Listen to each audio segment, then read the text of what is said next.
Good. So, tell me a bit about your character. Sure, I play Mason Weaver. She's a self-proclaimed anti-war photographer, and she sneaks onto this mission to try and get to the truth of what's happening on Skull Island. What did you do to prepare for the role? Well, I started studying and talking with a lot of different photojournalists about what it's like for them and what it's like to risk their lives every single day on their own, what kind of precarious... What? Go ahead. I thought that was a joke. I was waiting for a punchline. No, it's fine. Do you want to just make sure it's off? No, it's off. Yeah. Okay. Thank you. So I spoke with a lot of different photojournalists about what it's like to risk your life every day to try and get these photos across, to get the shot. Thank you.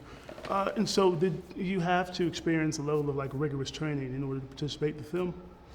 Yeah, I mean, it wasn't like I was forced to do it, but I did train for a couple months before the film started, and I'm really glad that I did because I had to climb mountains and run through fake boneyards constantly. Yeah, this is ridiculous. I thought that phone turned off. I'm sorry. It's okay. I must have come on accidentally. Don't worry about it. Sorry about this. Thank you. It's off now.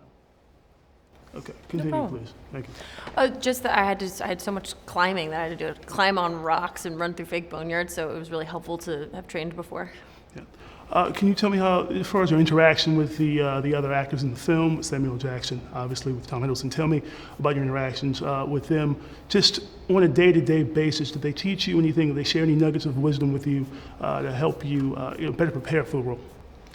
Yeah, they were both really helpful because I had never done a film of this size before. I had never worked with a green screen. I'd never done this type of CGI and this level of action. And so they were really helpful even Tom was helpful with little things like how to become out of breath before a scene. And he had all these arm movements that he taught me how to do. Great. And so I just want to get, are you familiar with the King Kong series? How familiar are you with it? I mean, pretty familiar. I had watched all the films growing up. Yeah. Can you sort of describe, and it's funny because when I watch these movies, I always wonder to myself how actors could pretend to be fearful of something that they actually can't see. I know it's a green screen, a lot of special effects.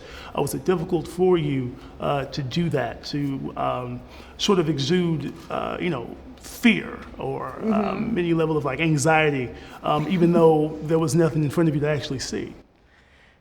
I was wondering that when I signed on to do the film. I was like, I've never done this before. I wonder how this is going to work out. But I think my job is already you have to use your imagination so much. And it kind of felt very childlike, actually, that you are making up a whole world to live in. So it wasn't that hard. And then just a couple more follow-up questions here.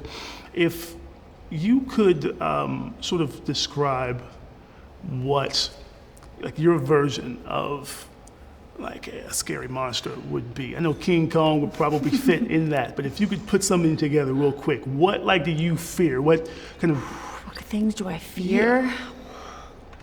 I'm not really big on snakes. Snakes? Yeah, so any type of giant snake. So a giant anaconda. Yeah, so most likely you couldn't participate in an anaconda film. No, that's not going to happen. Like no. Okay, No, great. that's not going to happen. That's all I have. Okay, All right. Thank you so much.